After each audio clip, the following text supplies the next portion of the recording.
Paz y bien, soy el hermano Jesús María Becerra Artea, religioso franciscano capuchino, sacerdote católico. Con mucho gusto quiero tratar con ustedes hoy otro tema de este itinerario de vida cristiana que les estoy explicando en las últimas semanas. Ya es el quinto tema, o sea que ya llevamos más de un mes tratando este tema tan importante, fundamental para mí y para todos los que nos llamamos cristianos, que es nuestro itinerario de vida en pos de Cristo. Recordemos siempre que Jesús, cuando llamaba a alguien para ser su discípulo, su apóstol, le decía: sígueme, o seguidme, síganme, y los haré pescadores de hombres. Bueno, pues por eso podemos hablar de un itinerario, y precisamente San Marcos, al describir la vocación de los apóstoles, dice que llamó a los que él quiso para que estuvieran con él y para enviarlos a predicar y a curar enfermos, enviarlos y también para que estuvieran con él, y estuvieran con él no en un sitio fijo, porque sabemos que Jesús no tenía, como lo dice el Evangelio de Lucas, no tenía lugar propio ni donde reclinar su cabeza. Entonces su vida era una vida itinerante, ¿no? Bueno, en este quinto tema, percibir el mundo concreto desde la perspectiva de Dios, quiero explicar cómo el cristiano, a quien Jesús llamó bienaventurado por ser puro de corazón, el cristiano ha de mirar a la realidad que le rodea en todas sus dimensiones con los ojos de Dios. Una expresión que precisamente traduce esas palabras de Jesús de ser puro de corazón, de mirar la realidad que nos rodea en todas sus dimensiones sin prejuicios, simplemente como es. Entonces vamos a tratar de reflexionar sobre esto con el deseo de que nos ayude un poco a asumir esta visión, esta perspectiva de Dios. Y para ello comencemos recordando las palabras del Génesis, que nos va en el capítulo primero recordando cómo, al ir creando Dios las distintas criaturas y niveles del cosmos, de la creación, Dios vio que todo era bueno. Dios todo lo hizo bien, todo lo hizo bueno, porque Dios es el bien. La bondad y la belleza, sabemos que también para los padres de la filosofía eran dos realidades afines, como lo eran el ser y el bien. Es decir, que todo ser es bueno y bello. Por tanto, la belleza y la bondad, digamos que van de la mano en todo ser que participa a su manera de la bondad y de la belleza de su Creador. Puesto que Dios, en palabras de Jesús, es el solo bueno, Él comparte con sus criaturas su vida y su bondad. Es el sentido que tiene la creación. Nos dicen los teólogos que la creación es fruto del amor efusivo y difusivo de Dios, que quiere compartir la vida con nosotros y con toda la creación bella que Él hace existir.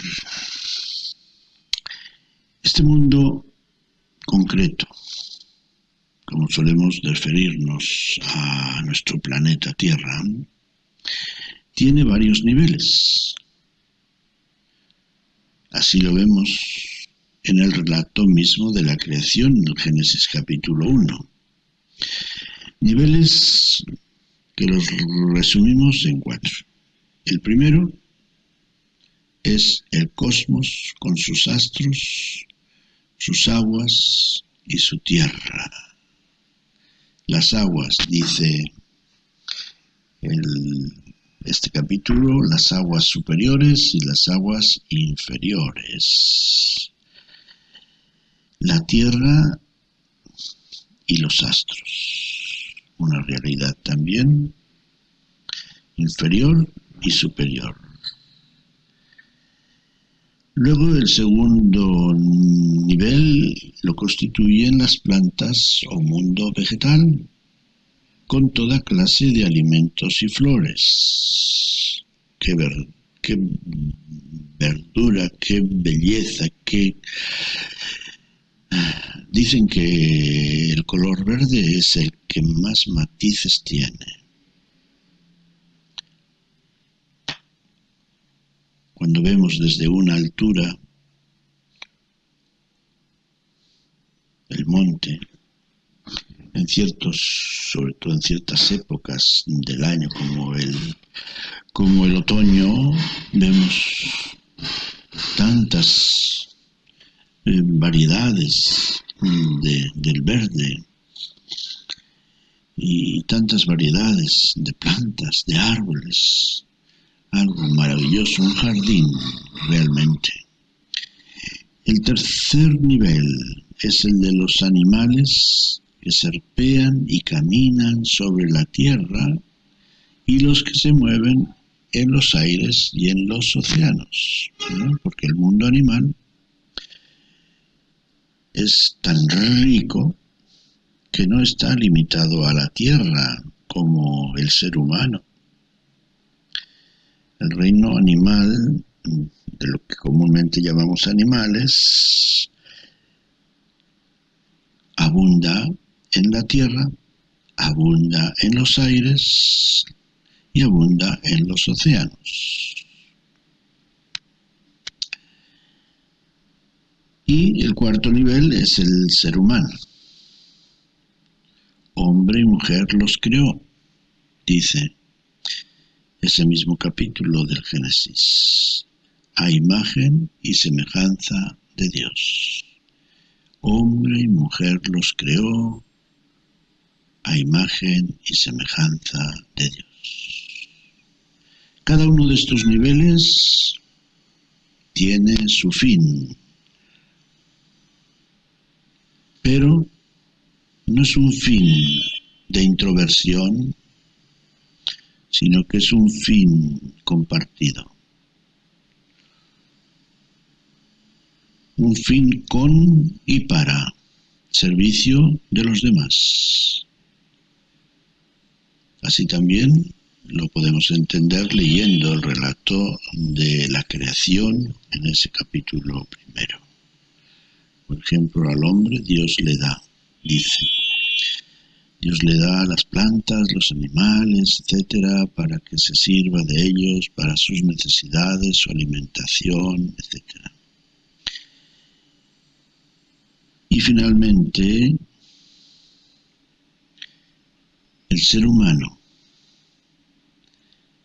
es dotado de tantas cualidades, de tal riqueza corporal y espiritual, que nos dice un salmo que lo creó poco menos que los ángeles y lo coronó de gloria y dignidad. De esta manera, la creación en estos 4 niveles entonan como un himno, una sinfonía, en la que se proclama la belleza y la bondad de Dios. Qué deuda, qué tarea, qué reto para nosotros, los seres humanos,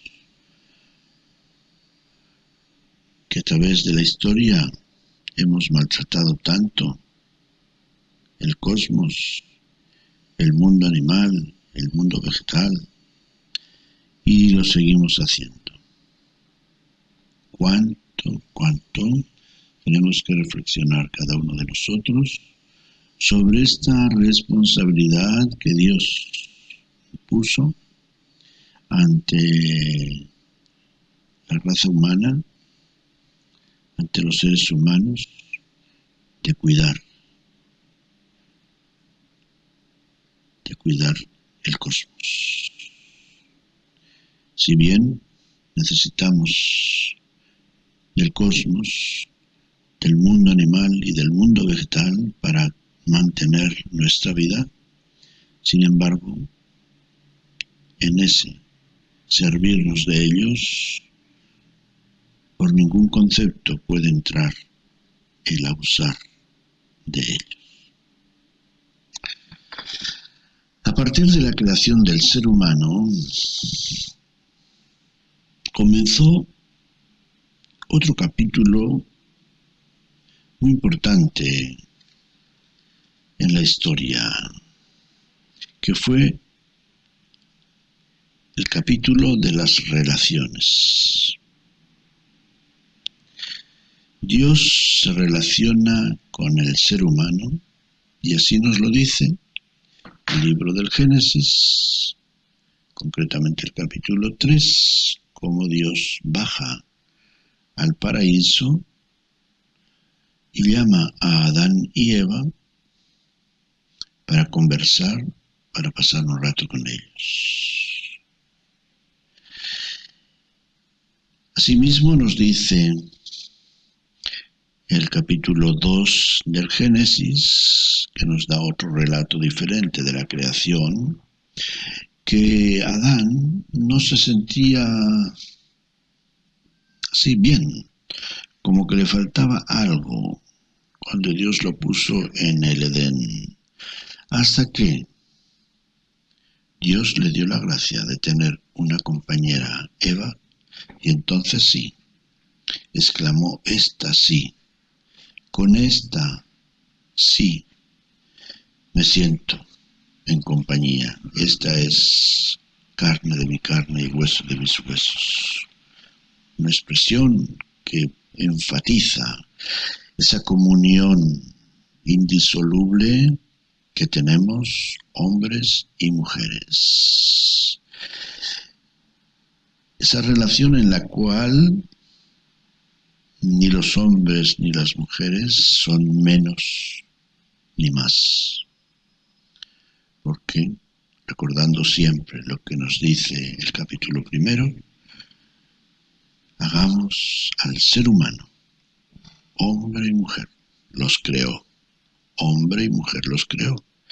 Somos parte de una realidad, la realidad del ser humano.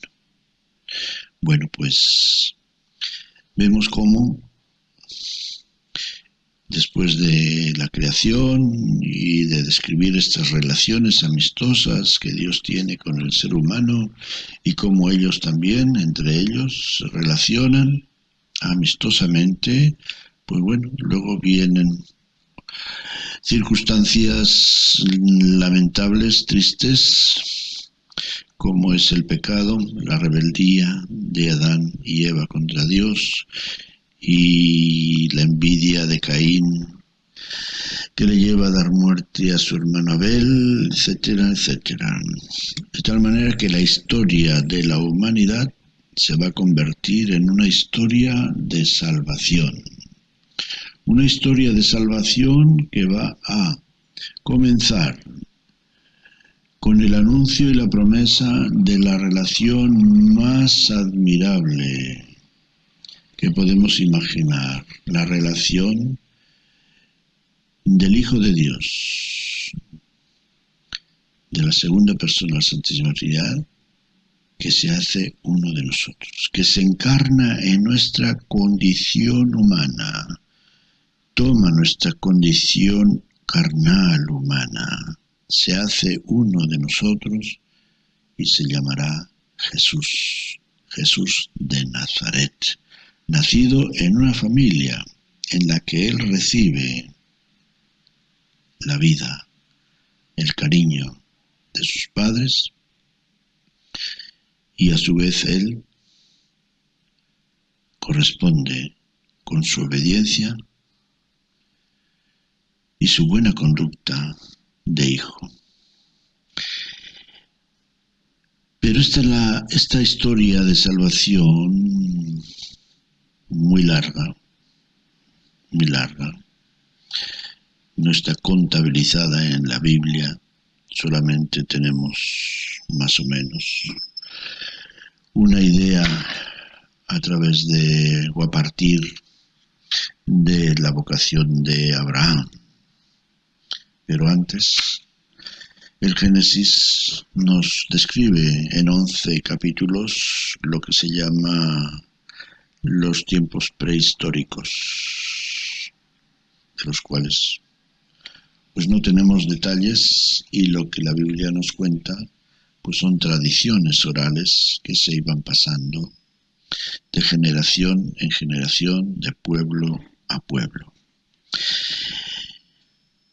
Esta historia de salvación, que como he dicho, comienza con la promesa de un Salvador, con esta promesa admirable, maravillosa, inefable, de que el Hijo de Dios va a tomar nuestra condición humana, luego, pues, como digo, a través de la vocación o a partir de la vocación de Abraham, va a tener capítulos muy concretos e importantes, unos muy de celebrar, otros muy de lamentar.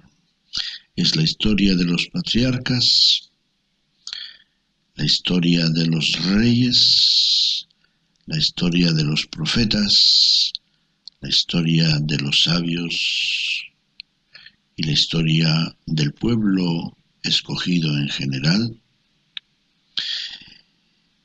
que vive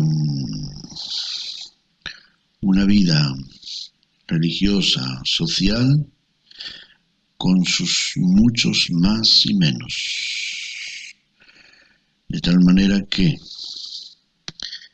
mientras Dios no se cansa de hacer promesas de salvación y anuncios de gracia a través de los profetas, el pueblo una y otra vez se rebela.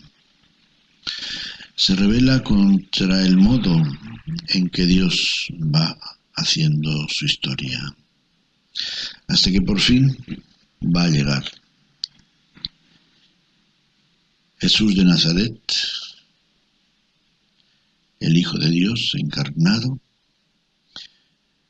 que en su corazón y en sus labios trae un ideal. Aquí vengo, Padre, para hacer tu voluntad. Aquí vengo, Padre, para hacer tu voluntad. Aquí está resumida en estas palabras la historia de Jesús y por tanto también la historia del hombre nuevo. Porque Jesús es el primogénito de muchos hermanos, y como nos dice San Pablo en la carta a los Romanos, capítulo 5, es el nuevo Adán, en el que se va a comenzar una nueva historia. Una historia de obediencia, de comunión total, plena, incondicional con Dios Padre, de tal manera que Jesús pueda decir en el capítulo 4 del Evangelio de San Juan, pueda decir a los apóstoles: mi alimento es hacer la voluntad del Padre.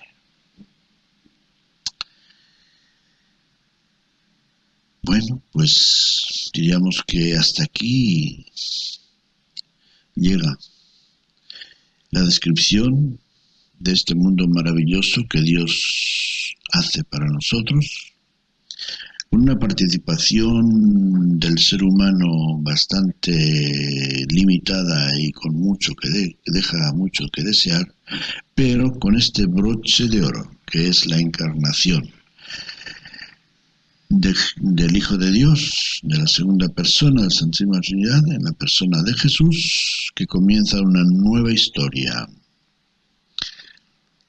Una historia en la cual nos enseña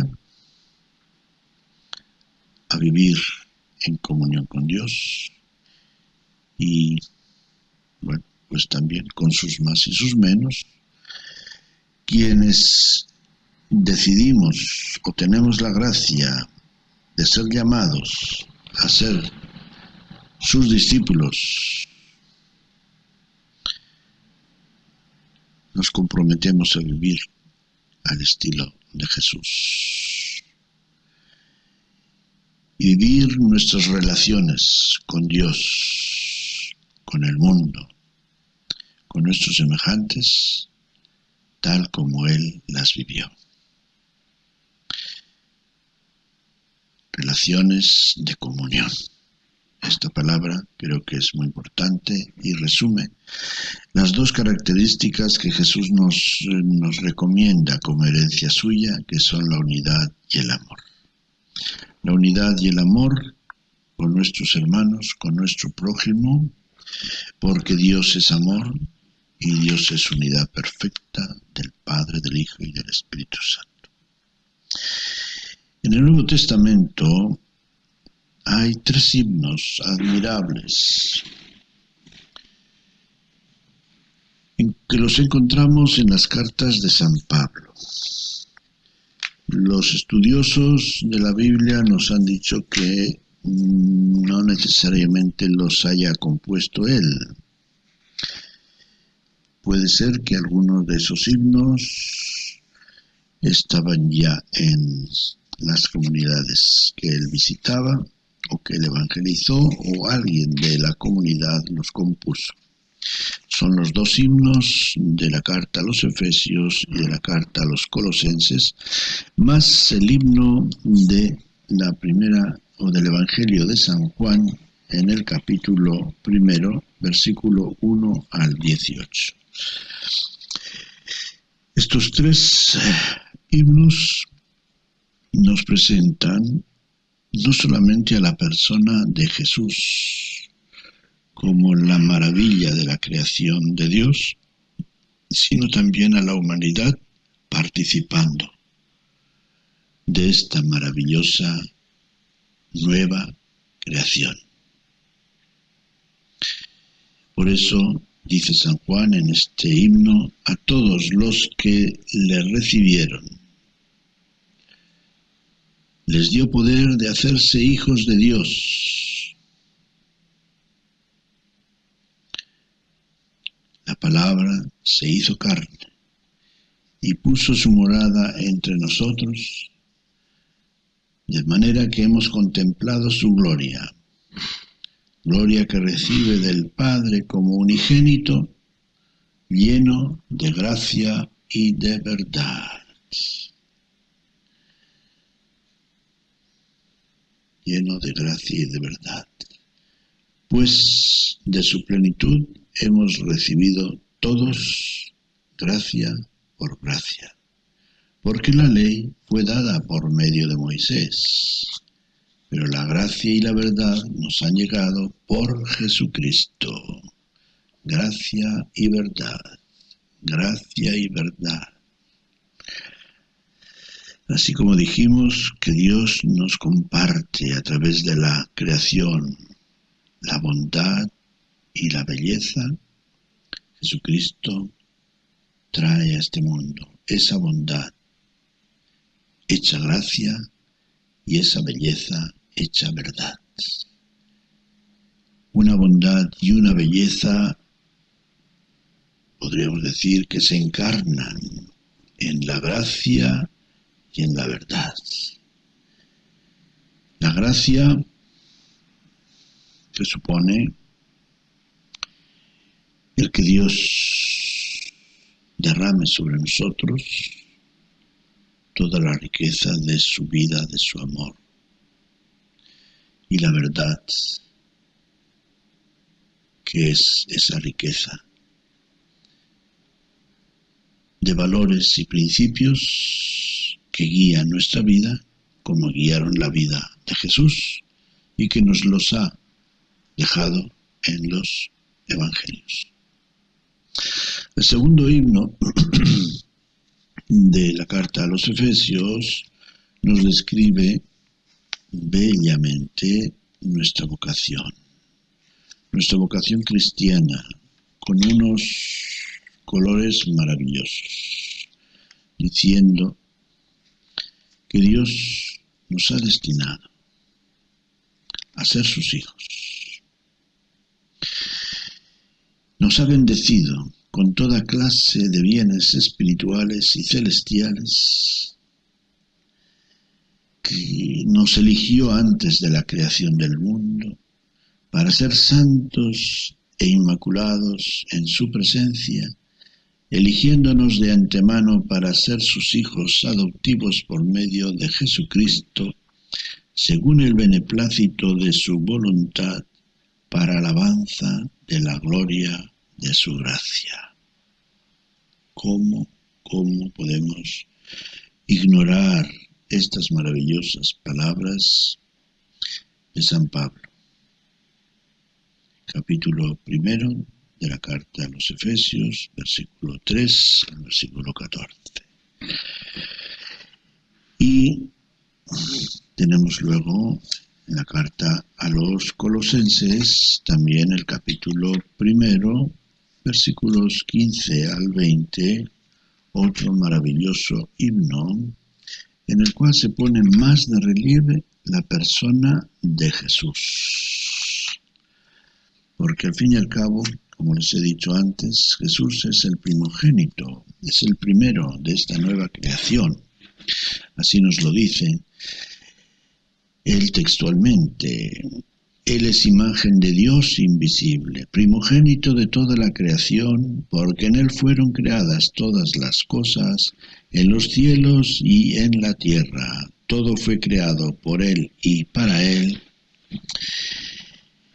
Él existe con anterioridad a todo y todo tiene en él su consistencia. Él es también la cabeza del cuerpo, que es la Iglesia.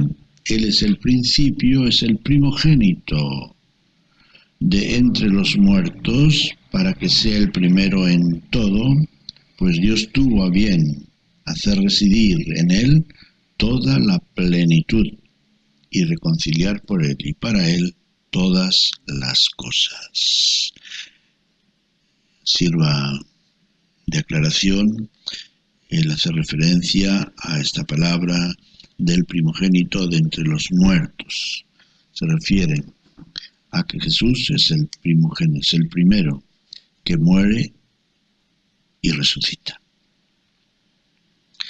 Él nos guía en este camino para que nosotros también, como Él, muriendo a nuestra vida terrenal, luego podamos resucitar a la vida celestial.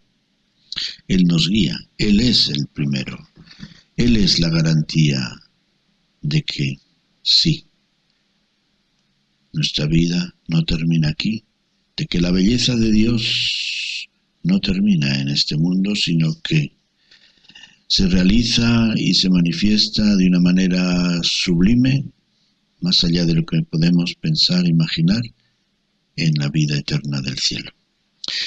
Y pues, mis queridos amigos, nuestro reto, con esto concluyo, es amar y servir como Dios quiere, en comunión con toda la creación, con estos 4 niveles de la creación, el cosmos, las plantas, los animales y nuestros semejantes, los seres humanos. Ojalá que pudieran leer algo de las encíclicas del Papa Francisco, Laudato Si, Fratelli Tutti, en las que nos describe estas relaciones admirables con la creación y con nuestros semejantes. Que el Señor los bendiga, los espero, Dios mediante, la próxima semana. Paz y bien.